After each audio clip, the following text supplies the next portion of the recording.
I'm late. I had to stop by the Wax Museum again and give the finger to FDR. We know Al-Qaeda, Zawahiri, is supporting the opposition in Syria. Are we supporting Al-Qaeda in Syria? It's a proud day for America. And by God, we've kicked Vietnam syndrome once and for all. Thank you very, very much. I say it again, you've been had. You've been took. You've been hoodwinked. These witnesses are trying to simply deny things that just about everybody else accepts as fact. He came, he saw, he died. Well, we ain't killing their army, but we killing them. We be on CNN like, say our name, bitch, say it 3 times. The meeting of the largest armies in the history of the world. Then there's going to be an invasion. All right, you guys, welcome to the show. It's the great Jim Bovard. He wrote a whole hell of a lot of books, including Public Policy Hooligan, his great memoir. And now that I'm thinking about it, I think I'm spacing out on your most recent book that came out since then. What the hell's my problem? Freedom Frauds, right? Is that it? Yeah, something like that. Yeah, exactly. Freedom Frauds. Yeah. Hard Lessons in American Liberty. Sorry about that.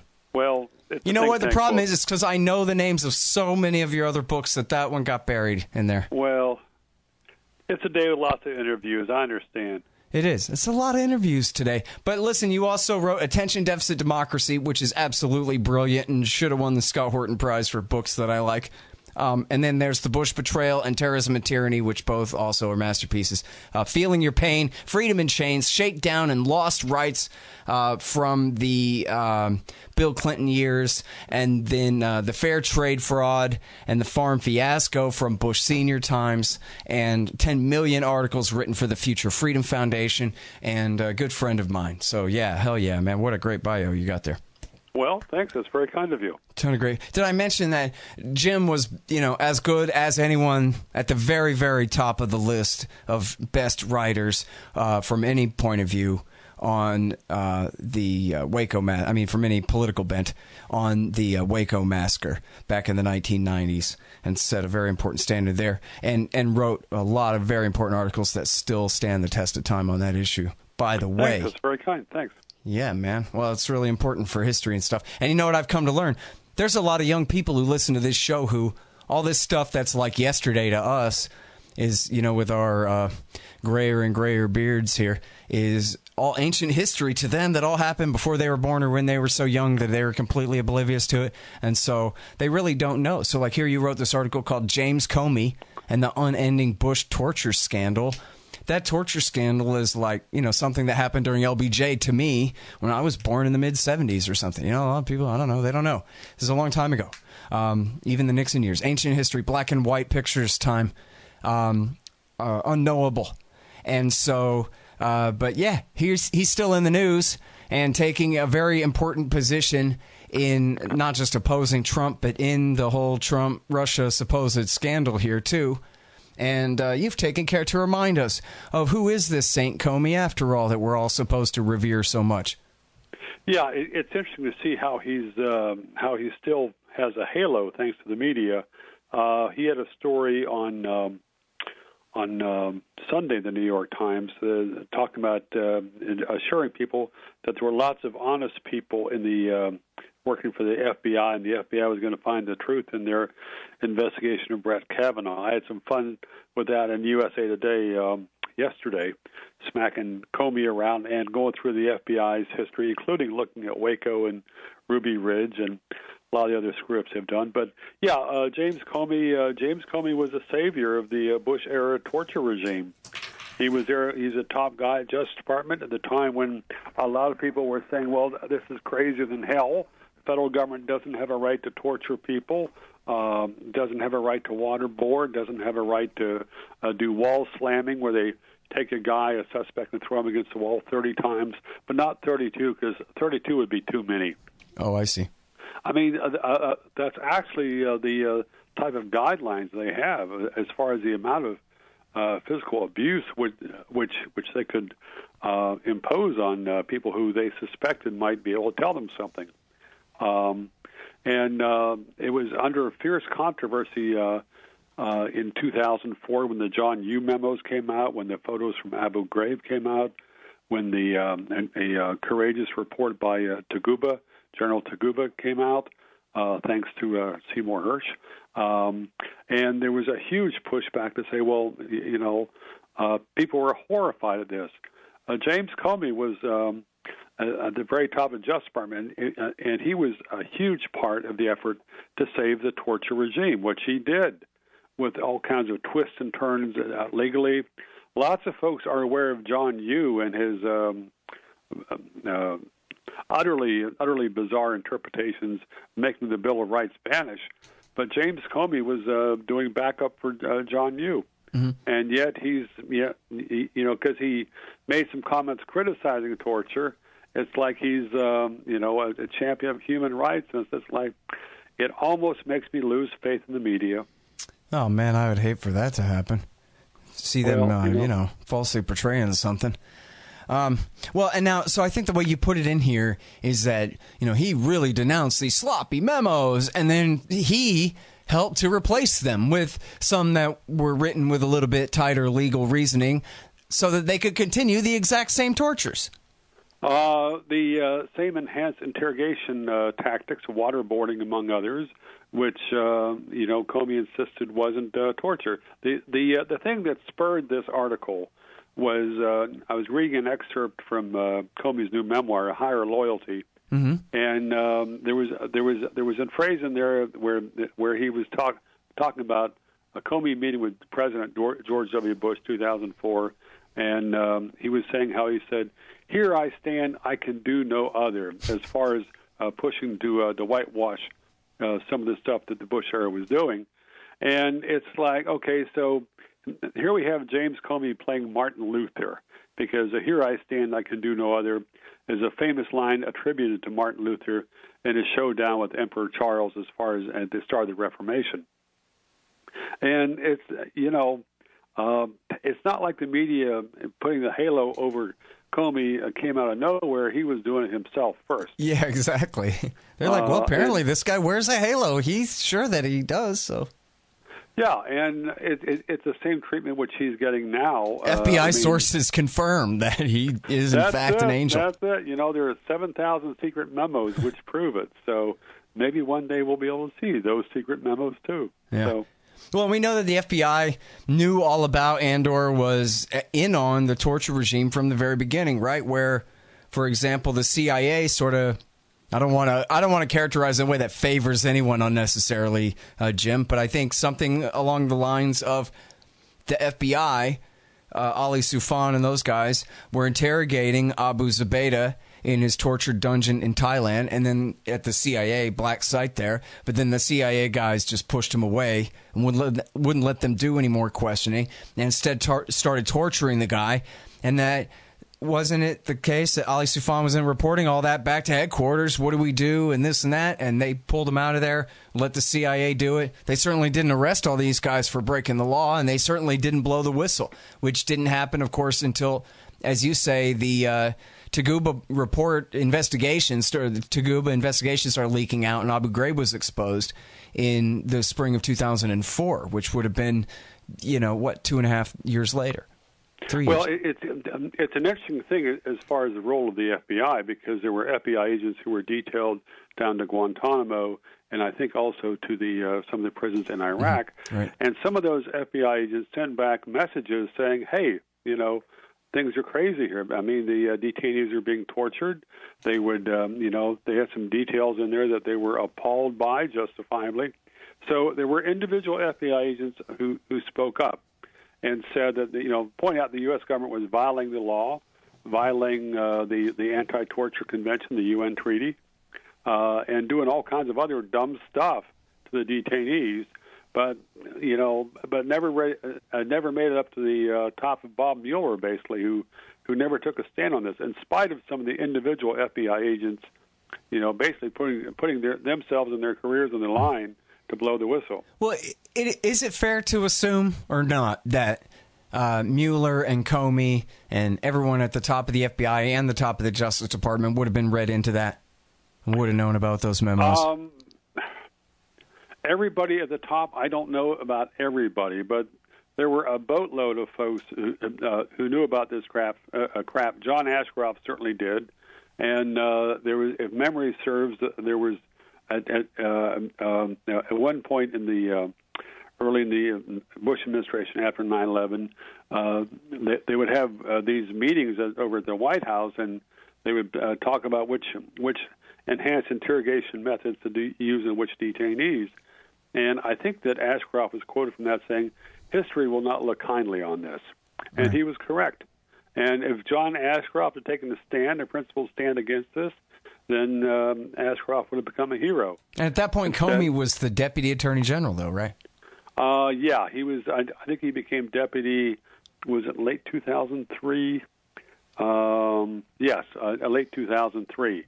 And okay. Well, do you know what was he before that? Like, say, from fall 2001 through that time?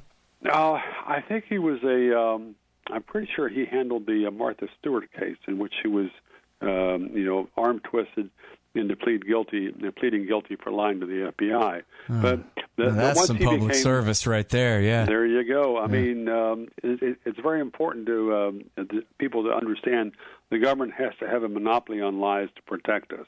Yeah. I like how, as you say here, as soon as he left the Justice Department, he went straight to Lockheed to sit on the board of directors and collect a big welfare check. After all that money comes out of our treasury, all the Lockheed money does. And it's interesting. People talk about him being, savior, saint, and all that. If Comey had blown the whistle on the torture abuses which he knew about, he might have been hired as a law professor at Fargo State University, or maybe someplace better. But he would not have been working as a top guy for Lockheed Martin in Washington. So, there's several $100,000 a year difference there, maybe a whole lot more. Mm-hmm. Well, I don't know if this really stands or matters anymore in the current climate of the Russiagate or not. For example, if the liberals are invoking this or what have you. But for a time, there was this great mythology about him standing up to David Addington and all the worst Cheneyites over the NSA spying program, and a big showdown at John Ashcroft's hospital bed where Alberto Gonzales and he were racing there to get Ashcroft on their side first and all these things. And what a heroic stance he took at that point. Jim, can you tell us about that? Yeah, I mean, this is a huge part of the Comey mythology. And I say mythology, there was one specific surveillance program which he was opposed, but he was fine with the much broader and much more illegal and abusive surveillance programs that the New York Times exposed in December 2005. And then a lot of other things came out after that. So, and if my memory is correct, the Bush White House responded to the New York Times expose of the NSA wiretapping, hundreds of Americans without a warrant at any given time, and other huge roundups of our information, illegal roundups. The Bush White House basically asserted that the president had authority in wartime to do this.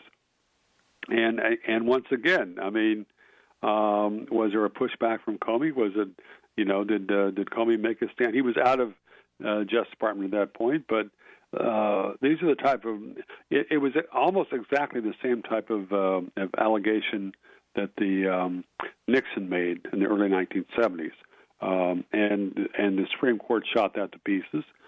But no, I mean, but to see how the media partnered with James Comey to push the story of the hospital visit to John Ashcroft, and not only that, but the whole idea of John Ashcroft being the hero as well. It's like there's some rude analogies which I can make, but I know you've got a lot of family listeners, so I'll behave myself.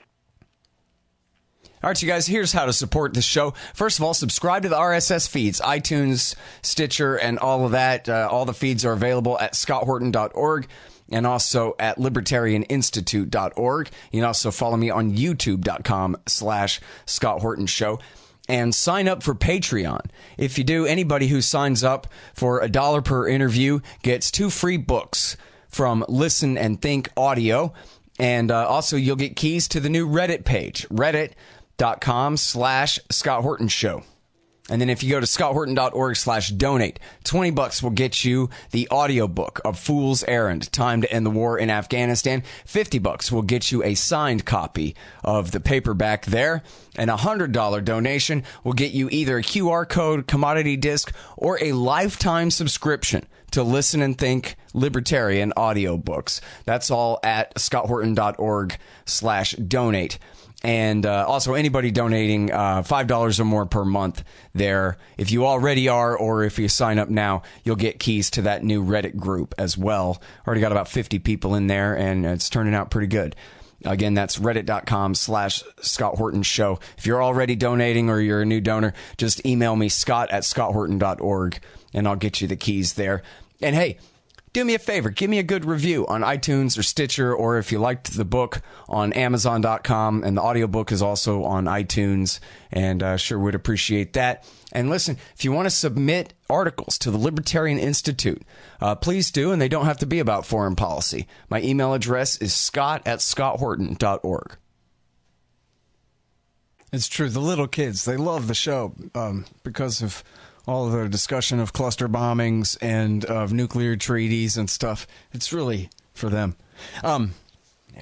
Hey, well, yeah, and you know what's fun about all this is how the Democrats' foregone conclusion of a decision to look forward and not backward has done just what you and all the other critics said it would do way back when Obama announced that in 2008 and 9 as he was coming into power, which is let all these guys off the hook. So now it's... I guess it was a little bit of a scandal, but not much of one. Certainly not enough of a scandal to stop an actual torturer, Gina Haspel, from being confirmed as the new, not too new now, but I guess a few months ago, the current director of the Central Intelligence Agency. I'm like, yeah, she did a great job, and yeah, it's true that she tortured some folks, but as Obama put it, but hey, what are you going to do, right? She did it out of patriotism or something. Well, and she's a female.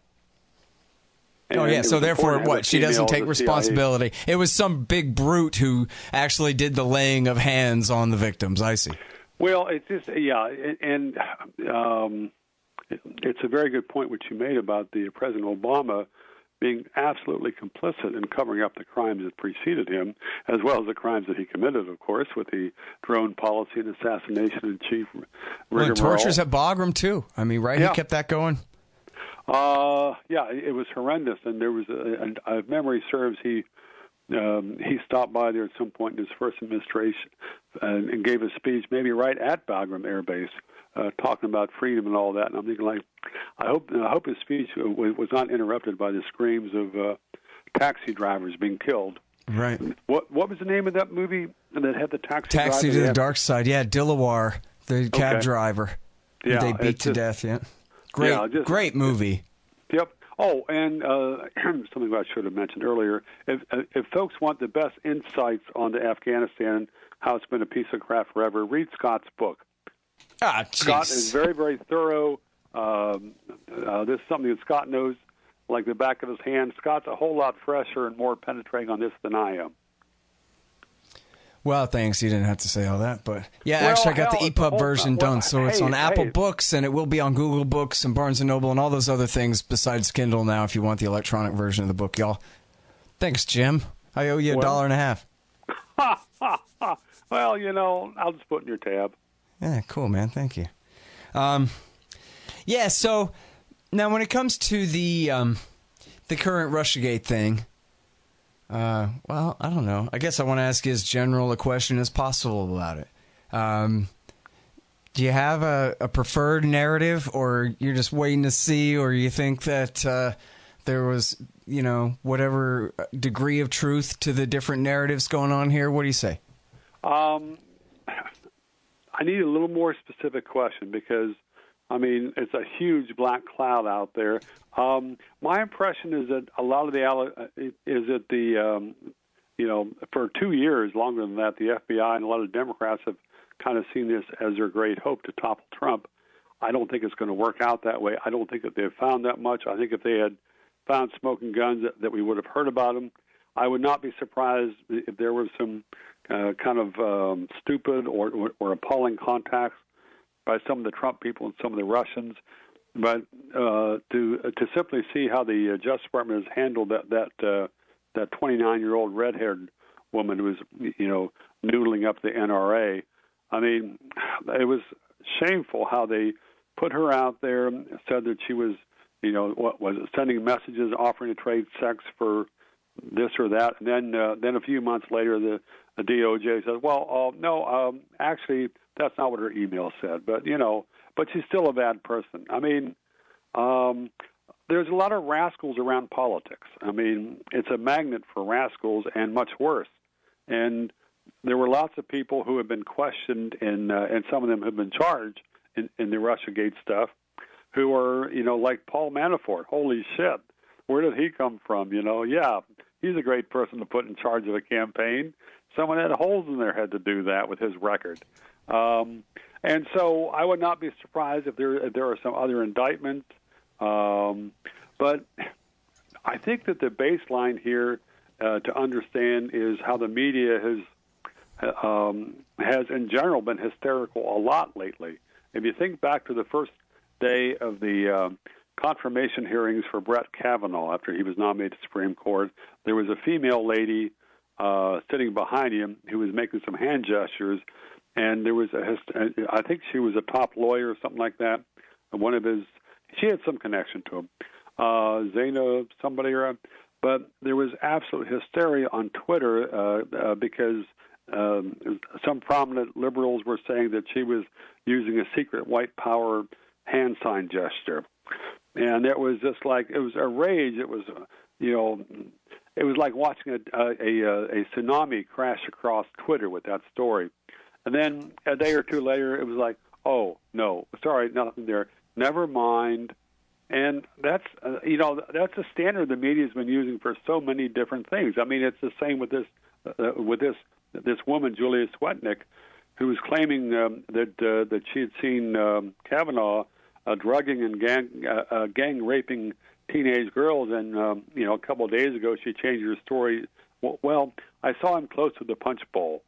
This is like, oh, that's a hell of a correction. If I did that in a story, some editor would put his boot so far it would need an emergency to extract it. So, and it's just there's so much sloppiness, and there are lots of reasons to be very wary of Trump. He's said and done a lot of things that mortified me. But if the alternative is to be putting Hillary Clinton on a pedestal, or Senator Kamala Harris or Feinstein, it's like, there's just a bunch of damn rascals out there. Yeah. Well, I always like to quote Jim Bovard. He was talking about the Waco hearings, but it applies on everything, where he says, yeah, it's like the Republicans and the Democrats bickering. It's like watching drunks fight in a bar. They swing and they miss. So even if one side has a good point to make, they could never do a good job of it. It always ends up just in pieces all over the floor. Good for nothing. I know, yeah, that's you. But so that's what you say, and you're always right about that. So here's this guy Kavanaugh is actually guilty of Guantanamo war crimes and guilty of 10 million, however many violations of the Foreign Intelligence Surveillance Act of 1978 that makes it a felony to use the Stellar Wind type program, anything like that, against the American people the way they did, as they all are confessed to having done at the time then. And so everybody's talking about, well, did he or did he not lie when he talked about how many beers he liked to have at any particular time and all of this kind of nonsense, which is typical but frustrating, because I think being involved and saying that, oh, yeah, Guantanamo is something that we're all signing off on because this makes perfect legal sense to do and is morally right and justified and whatever, ought to be extremely disqualifying. We were talking about James Comey, supposedly some kind of hero for standing up to the very worst cutting-edge excesses of the Stellar Wind program. And that's supposedly what's good about him, right? Well, this guy was involved in the legal reasoning that he was shutting down. So doesn't that make this guy a villain? And instead we're talking about, when this guy was some frat boy, spoiled brat, he drank a lot. So therefore, I guess he could have been a date rapist, or I don't know.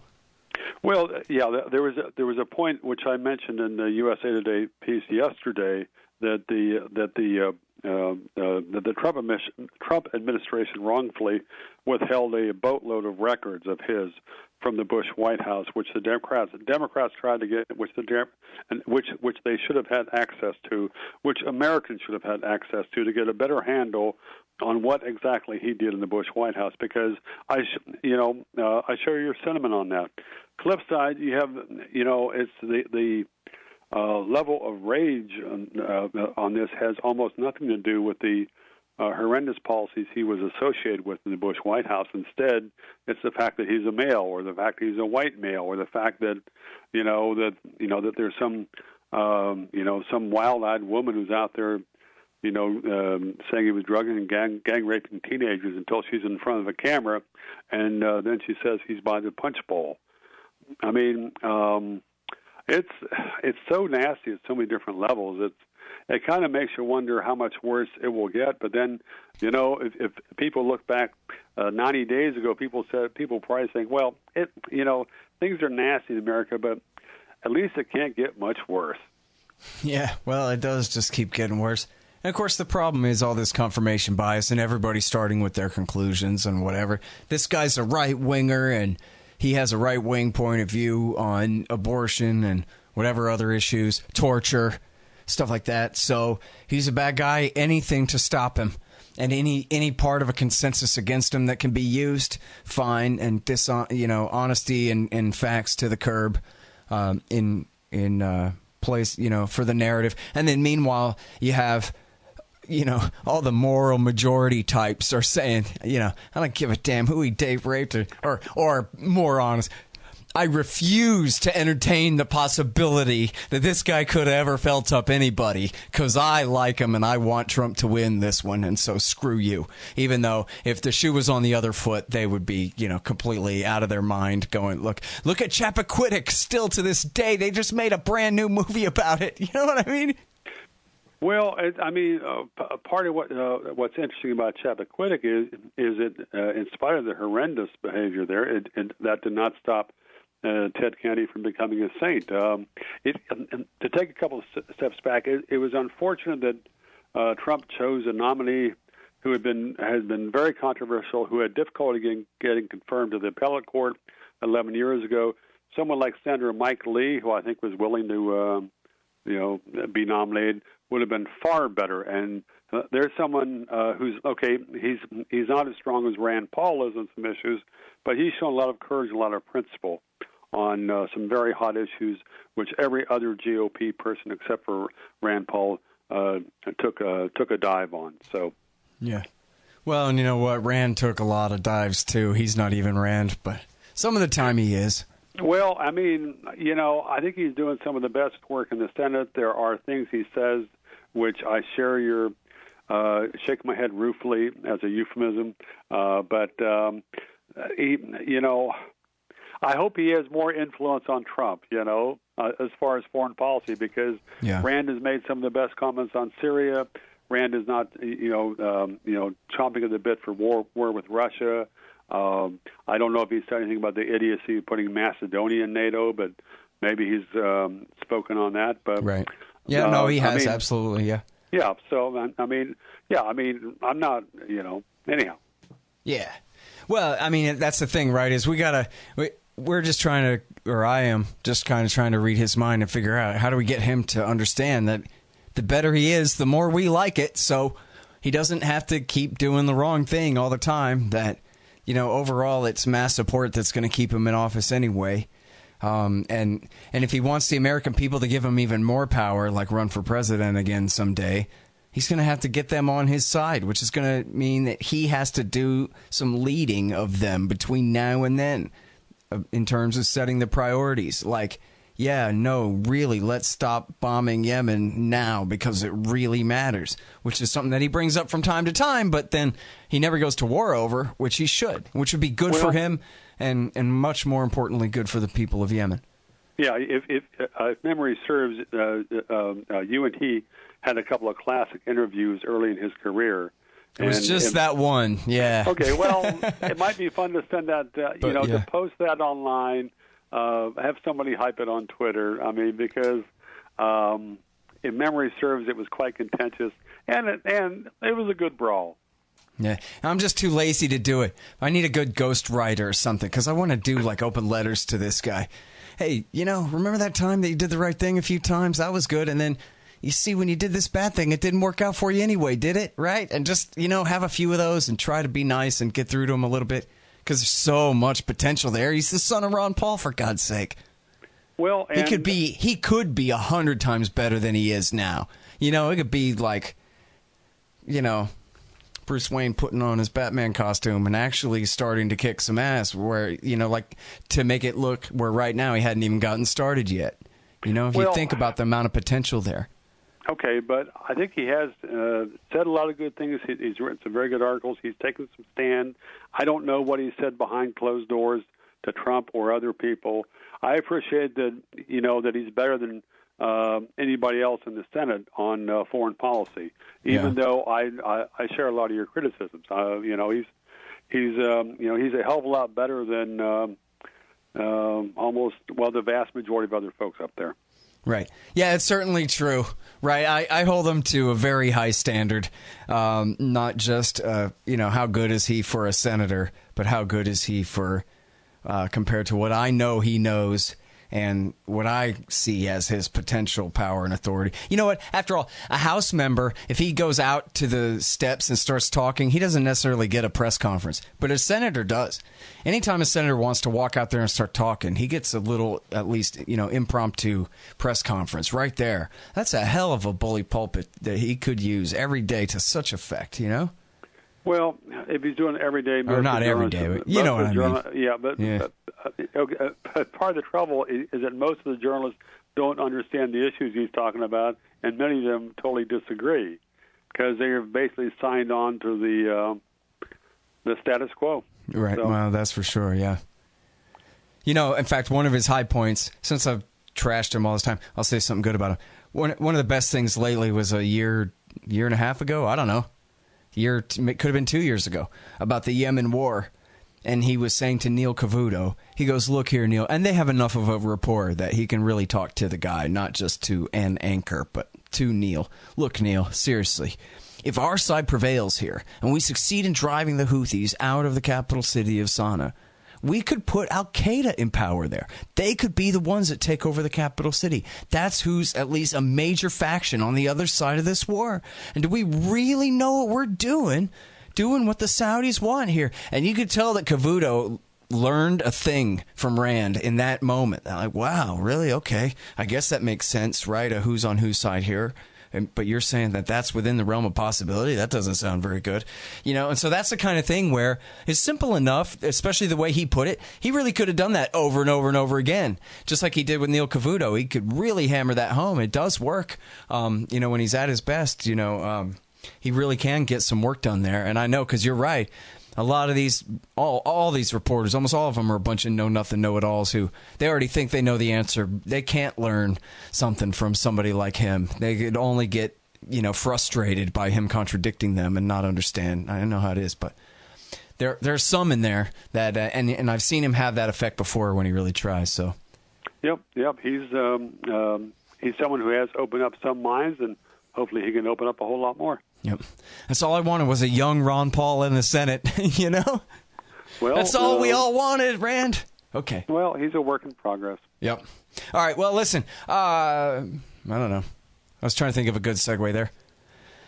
Great progress on your work, Jim. Well, what the hell is better than nothing? Yeah, might as well. It's a long day for you, so... Yeah, man, what do I know? I haven't had but one Dr. Pepper so far. I can't even find a break to go get another. Wow. I used to drink Dr. Pepper all the time. I loved it. Yeah, well, should get back to that. James Comey and the Unending Bush Torture Scandal, which is not over yet, by James Bovard at, get this, FFF.org, the Future of Freedom Foundation. You know, the great Jacob Hornberger over there, and the great James Bovard. Thanks again, Jim. Hey, Scott, thanks so much. Good luck. Appreciate it. And, oh, yeah, did I say JimBovard.com? And he reposts all of his this and that there, too. Oh, and did I mention he's something or other editorial, something at USA Today, where he regularly writes articles. He did mention one there, right? He writes at USA Today all the time, which is great. And read Public Policy Hooligan. It's also a lot of fun there. Yeah. All right, y'all, thanks. Find me at libertarianinstitute.org, at scotthorton.org, antiwar.com, and reddit.com/Scott Horton Show. Oh, yeah, and read my book, Fool's Errand, Timed and the War in Afghanistan, at foolserrand.us.